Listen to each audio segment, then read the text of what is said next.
Hi guys! Welcome back to my channel, Cebuana ako. And for today's video guys, magluluto po tayo ng bami. Napaka-special po itong bami natin guys. Ito po yung lagi namin hinahanda sa amin sa Bisaya. Lalo na kapag may fiesta, may okasyon. Ito po ang ginagawa namin lalo na't birthday parties.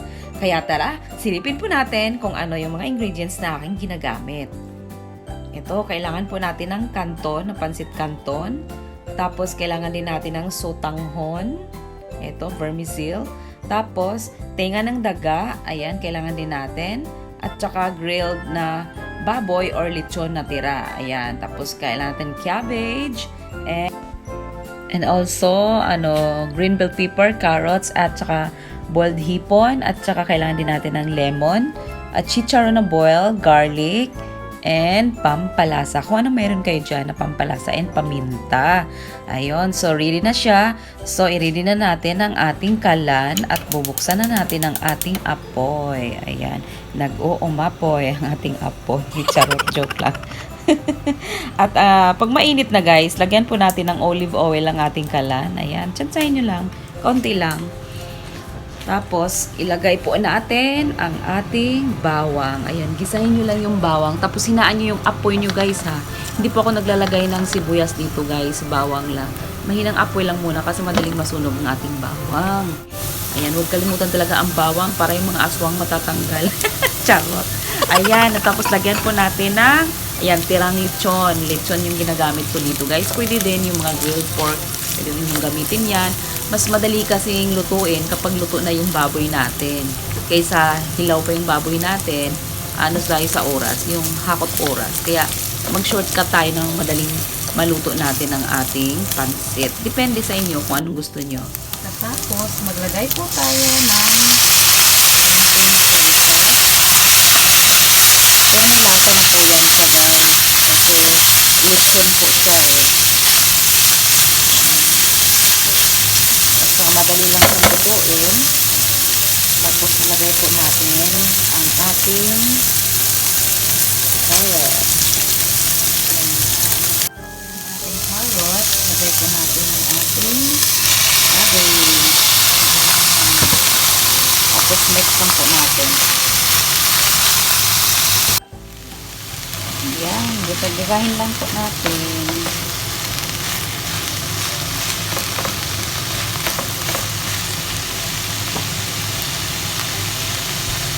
At dagdagan po siya natin ng kaunting paminta guys. At kaunting toyo. Ayan, tsansahan lang po ang lasa natin.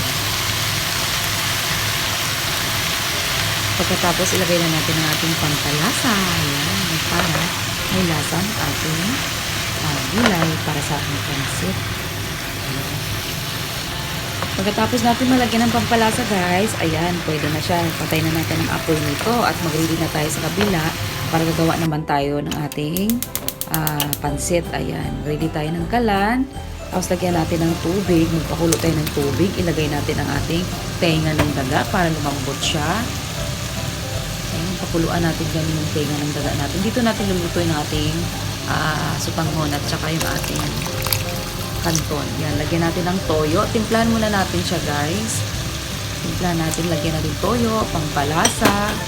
And also, lagyan po natin siya ng lemon. Shiburi tayo ng lemon. Shiburi sa tawag sa shiburi. Yung pigain natin yung lemon dito. Ayan.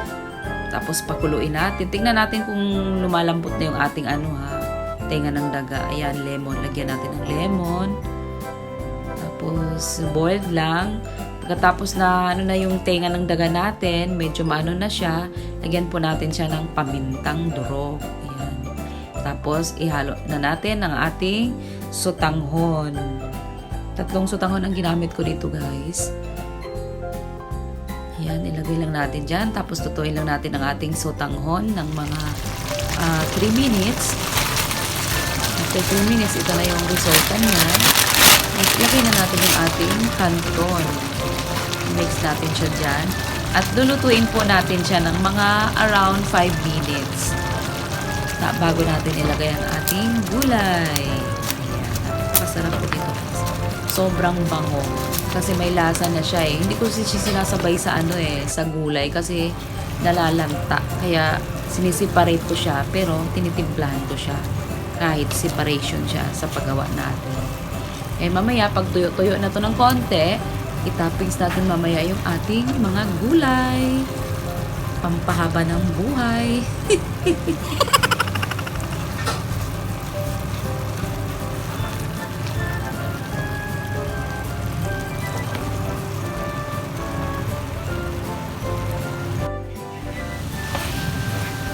Ayan, and there you go. Ready na siya. Ang sarap guys. Ganyan ang kulay niya. Tapos pwede na natin siyang lagyan ng mga toppings na gulay. Yung kalahati lang yung ilagay natin. Kasi yung kalahati, i-toppings din natin pag nagsiserve na tayo. Wow, pasarap nito. So, pagbango. Ayan, ready na ba ang inyong mga kanin dyan? Now, let's stop with our gulay. Ayan, lagyan natin yung kalahati lang guys. Napakaganda ng kulay, napakaganda ng amoy. Mas lalong sumarap to guys pag mayroon kayong fishball. Tapos, lagyan nyo ng chicharong baboy. Kaso wala dito eh. Ang hirap hanapin. Kaya ito na lang muna yung ginagawa ko. Pero mas perfect pag nilalagyan siya. Yan, mix lang natin. And then, patayin na natin ang ating apoy na. Pag minimix na natin ang ating gulay kasi ready na siya at luto na siya. Napakasulit nito. Matutuwa ang ating customers nito. Pag kumain, napakasarap pa. Lalo na pag nilalagyan natin ng lemon, na maraming lemon. Ayan na ang itsura niya guys. Tapos, toppings natin siya ng green bell pepper para maganda yung kulay niya. Makulay ang buhay kapag may kulay, di po ba? Charot. Ayan, ready to dig in na ito guys. Napakasarap oh. Napakabango. Ihanda ng inyong mga tinapay dyan. Napakasarap. Grabe. Bongga.